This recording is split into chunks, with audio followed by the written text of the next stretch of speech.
The Gospel of the Lord.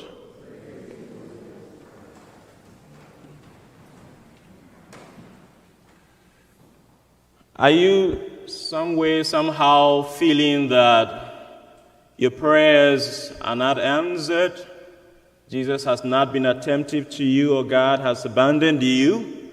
Do you sometimes feel that? I have prayed and prayed and prayed about this intention. My prayer has never been answered. I don't hear any answer. I don't experience the presence of God in my life. Well, maybe, just maybe, you have not shown enough persistence and perseverance. For instance, like Zacchaeus, who would have to climb a tree because he was short and there was such a large crowd that he could not get any way to see Jesus. So he had to persevere, go up higher all others in order to catch Jesus. And then Jesus immediately ends up entering his home. Or maybe you have not shown enough persistence and perseverance and faith, like the friends of the paralytic who had to make an opening on top of a building. Can you imagine, like if Jesus is in this home preaching and teaching, and you want to get your friend, your sick person, into his presence, and there's so large a crowd around that you only have to make an opening on top of this building in order to get your friend, a paralytic, down in the presence of Jesus for him to heal him.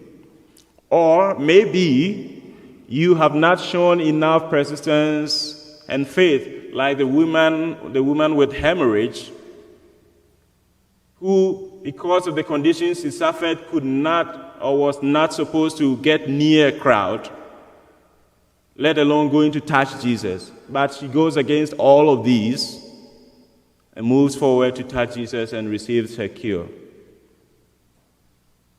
Or maybe you have not persevered like the leper, who by his condition was supposed to be calling unclean, unclean. He isn't even supposed to come into a midst of a crowd.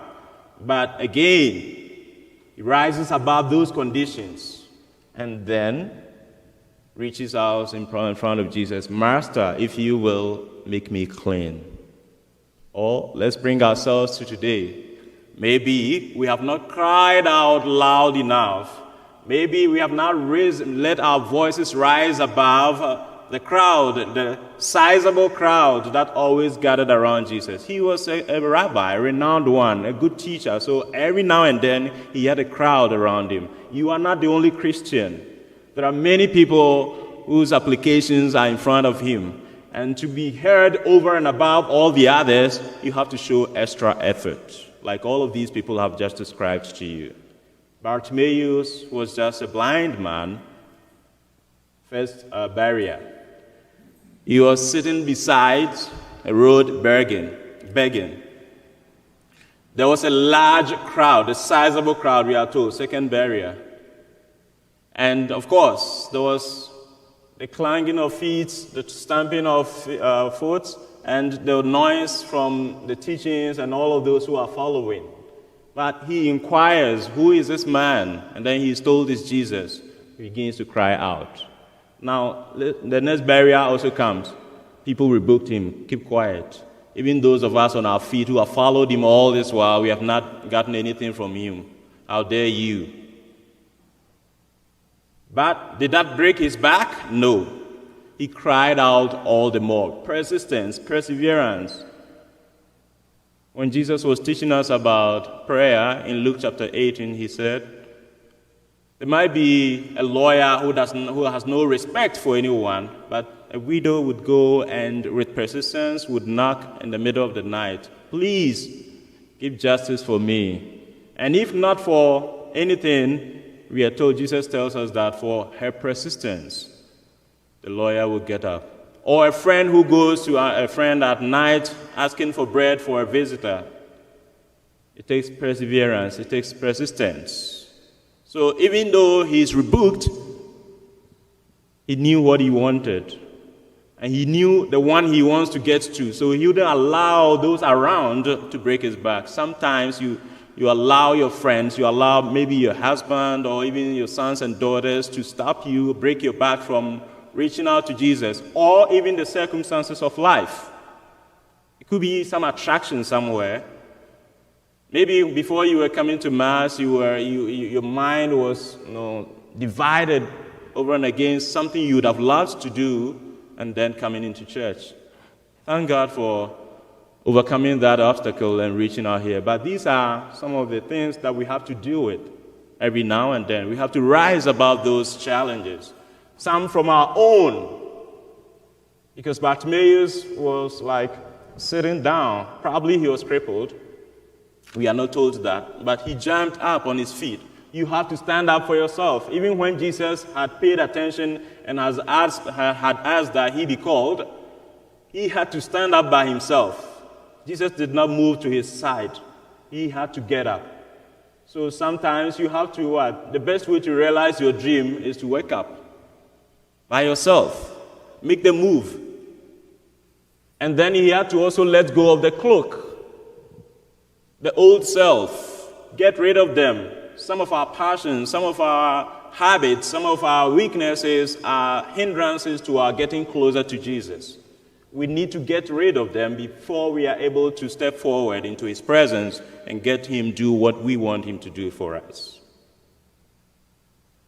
And he asks him, what do you want me to do for you? Jesus is asking you today, what do you want him to do for you? Why have you come into his presence? Or why do you come into his presence every day?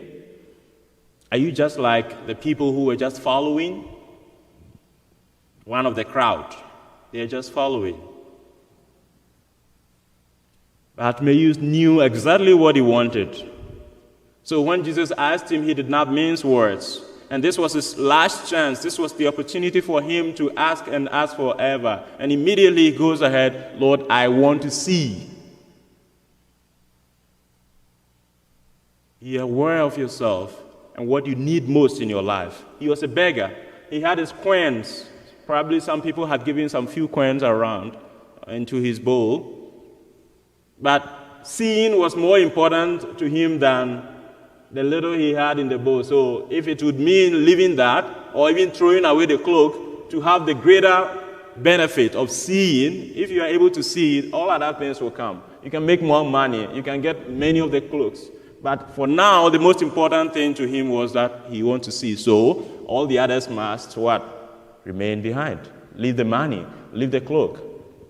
To be able to get the most important things of life, we need to let go of some things. It is by throwing away that you are able to refill. I want to see. What do you want Jesus to do for you? With trust, with faith, with perseverance, rising above the crowd, rising beyond your own weaknesses, idiosyncrasies, and foibles. May your faith move you against all the odds to seek what you want to seek from Jesus. And may he look with kindness and mercy upon your little faith and grant you your heart's desires and intentions.